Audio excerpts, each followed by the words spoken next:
Hey guys, how's it going? This is Natenator.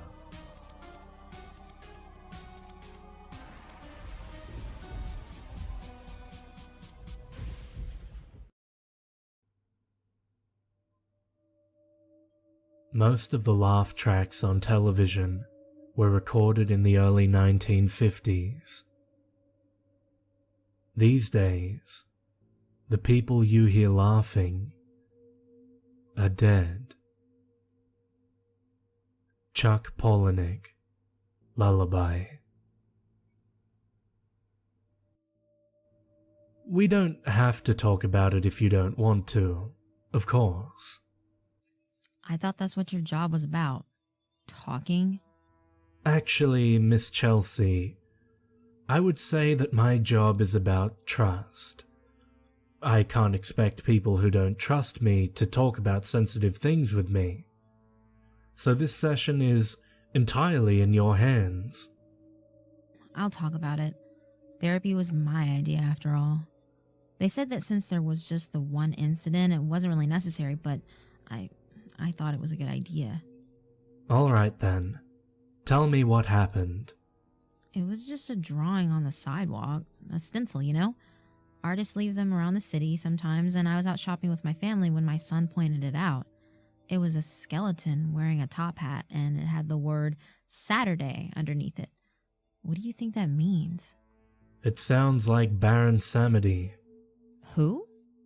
He's a Loa, a voodoo spirit. He watches over the dead, and he's usually represented by a top hat and a skull. Samedi means Saturday. So, this drawing frightened you? I had a kind of fit when I saw it. They called it an anxiety attack. They even took me to the hospital. And what did they find out? They said there's nothing wrong with me physically. They talked about stress and lack of sleep, and they said I should take it easy but not to worry unless it happened again. But I'm worried anyway.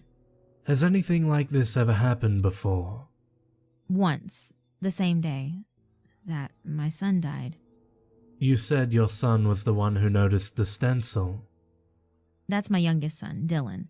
I had an older son, Jonah, but he's not with us anymore. He was murdered 5 years ago. Oh, I'm very sorry, Miss Chelsea. Can I ask if you received any psychological counseling afterwards?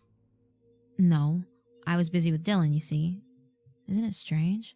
The day Jonah died was the same day I found out I was pregnant again. And I guess I just poured everything into managing the pregnancy so that I wouldn't think about anything else. And for years I didn't. Not until this week. Should I talk about the murder? As I said, you don't have to talk about anything you don't want to. I'll talk about it. Jonah was 15. I had him when I was still in high school. He was very gifted. He played the cello and the piano, and they made him the organist at our church. That was what got him into trouble. The minister was friends with my husband, Jonah's stepfather, and he loved to hear Jonah play, so he put him at the organ. Everyone loved him. It wasn't just that Jonah was talented, he was... I guess you could say he had a performer's charisma. I'm sorry, it's hard to talk about. It's alright, Miss Chelsea. Should we change the subject? No, I've already said this much.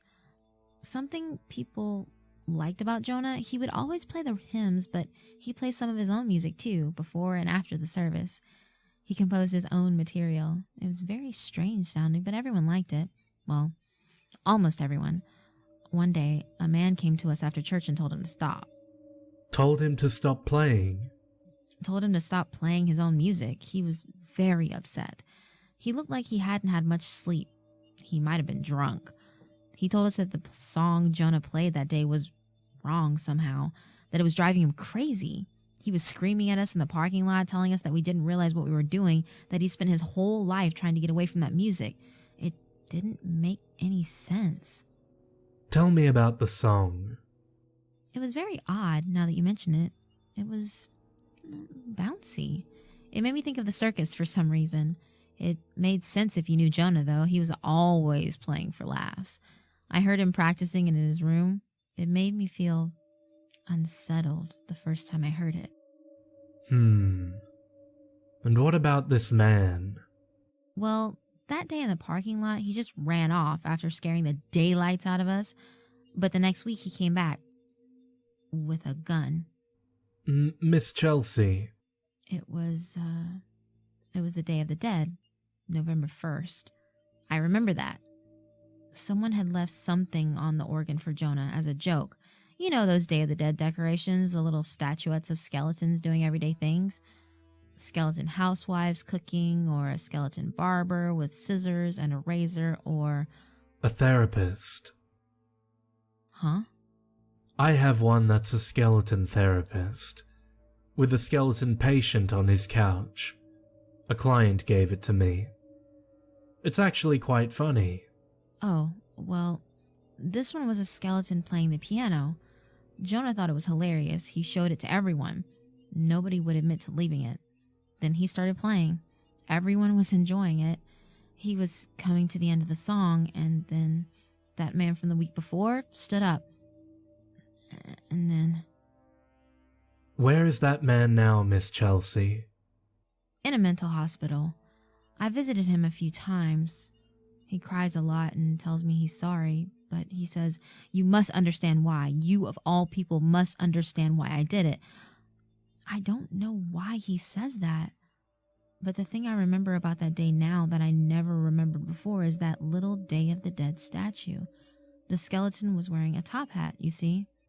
Ah, so the stencil drawing reminded you of it.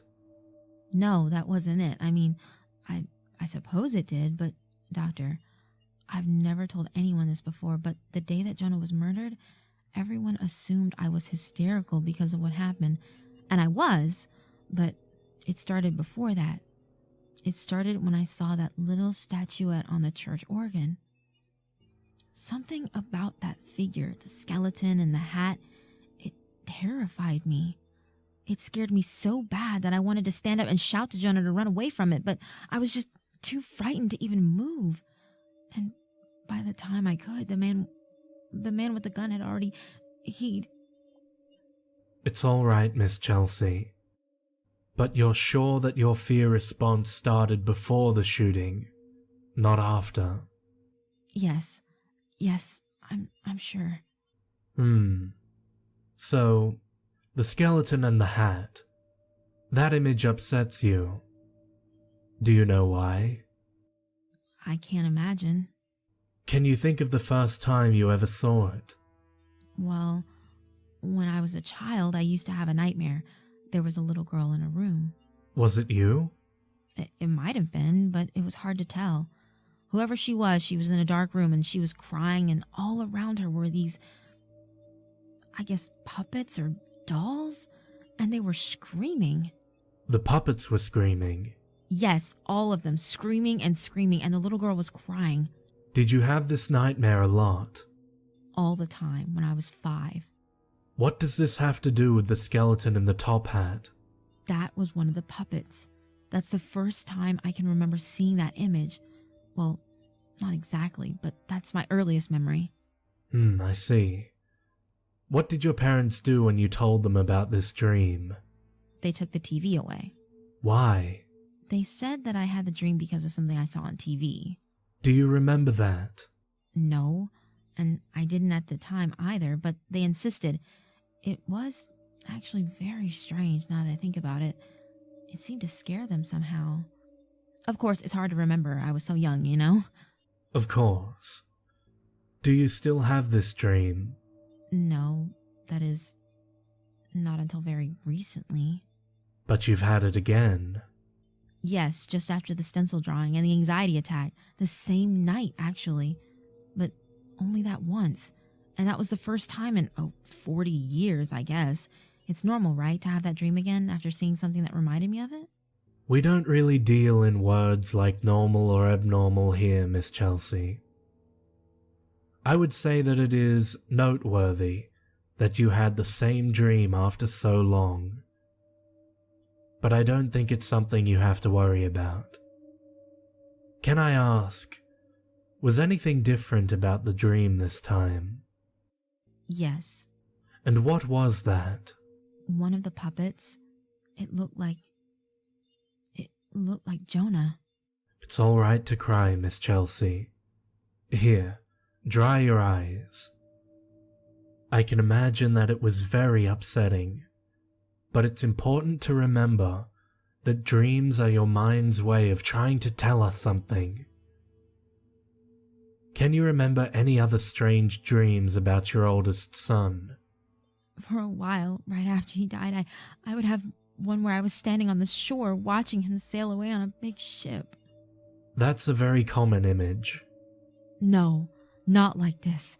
There was something wrong with that ship, something terrible, and the people on it with him, they weren't people, not normal people. I had the feeling they were, kidnapping him, carrying him away like they were... Pirates? Yes, that's it. And I heard music too, strange jumbled circus music. It sounded like... It sounded a little like the song that Jonah played in church. And come to think of it, he told me that the song came to him in a dream first. It might even have been a dream about a ship. I didn't pay much attention. I remember I even faked having to make a phone call so I could leave the room and stop listening to him talk about it. Isn't that terrible? But at the time, hearing about his dreams upset me very much. Well, let's move on. Have there been any other incidents lately that have upset you? Anything unusual that disrupted your regular routine? I'm not sure what's important. Anything might be important. We won't know for sure unless we talk about it. Well, a few weeks ago, this was before the panic attack, I was at a toy store, trying to find something for Dylan. He was turning 5 that week, and I found this thing. It was a doll, but not a normal one. It was like a little pirate, but its head was one from a porcelain baby doll, the old kind. It looked like something a serial killer would make in their basement. And that bothered you? Well, it was horribly ugly. I asked the owner, and she said she'd found it when she was cleaning out the storeroom. She had no idea where it came from. She wasn't sure whether she should sell it or not. I told her to throw it away. It scared me. I guess it sounds silly now. Why would something like that get to me so much? To grind your skin. What? I said things get under your skin. I thought you said... Never mind. There was something else too. As I was cleaning my son's room the next day, I thought I saw that same doll in there. Thought you did? As I was cleaning under his bed, something caught my eye. It was that red bandana, and I saw that little doll's face staring at me with those cracked, painted eyes, and I swear I just about screamed. But when I looked under the bed again, it wasn't there, and I told myself I just imagined it, but are all these things really important? Oh yes, Miss Chelsea. I'd say we're making great progress. With these sorts of things, you have to go inside. What did you say? You have to go inside. Of your mindset, Inside of your issues. But why did you say it that way the first time? I'm not sure what you mean. Doctor, Let's move on. It seems that your anxiety is being triggered by some very specific imagery. Tell me when else it's come up. Tell me, Miss Chelsea. Please. My neighbor, she had Halloween decorations up on her house for weeks. And there was one that was a kind of skeleton that hung in her window. The sort of thing you'd buy at a drugstore this time of year. It startled me when I looked out my window and saw it. It was like it was looking right into my house. It had big glass eyes that were too large for its skull. That bothered me. I had such a strange feeling when I saw it. The first time I thought to myself, he's found me. It just popped into my head, and a second later, I couldn't have told you what it means, but that's not what scared me. What did? My neighbor took all the other decorations off her house after Halloween, but she kept that one.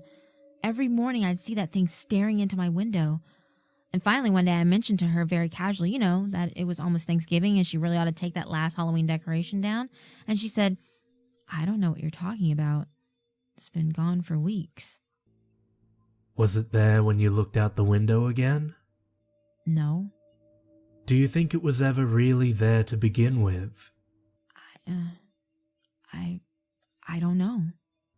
What else has been on your mind? Dylan. He's a very bright child like his brother, and they look alike, but he's not a musician. Instead, he draws. Has he been making strange pictures? How did you know?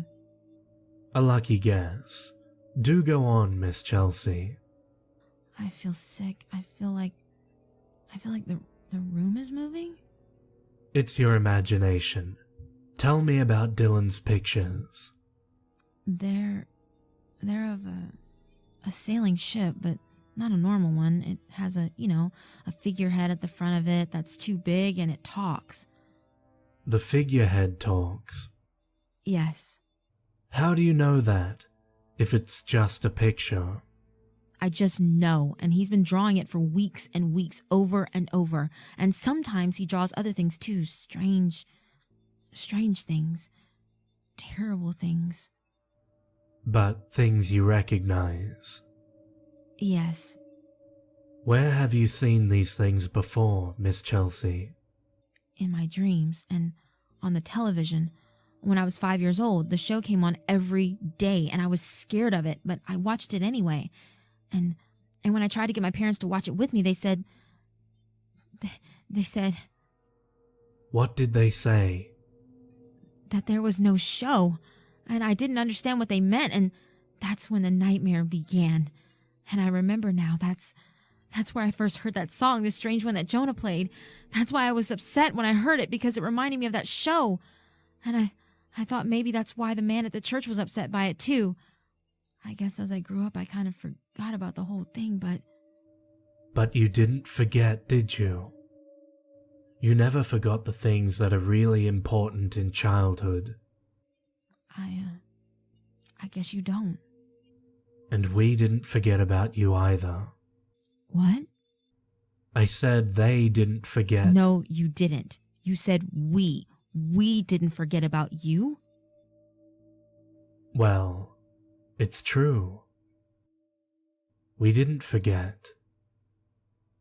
We've been waiting for you, Janice. All this time. Dr. Horace, why are you laughing like that?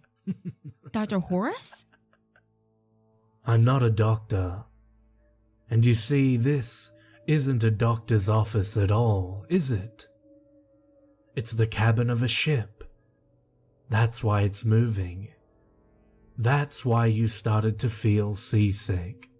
What's going on? You're off on an adventure on the high seas, Janice.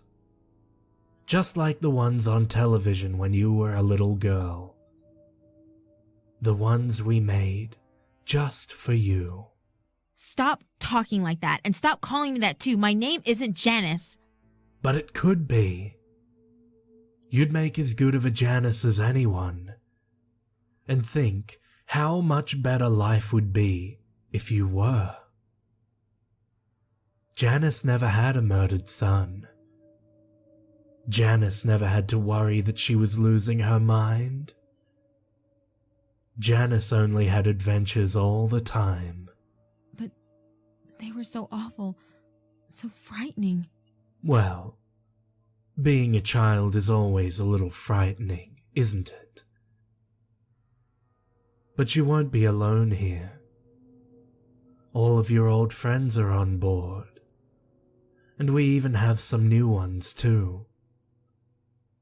Even Jonah is here. Jonah? Oh yes.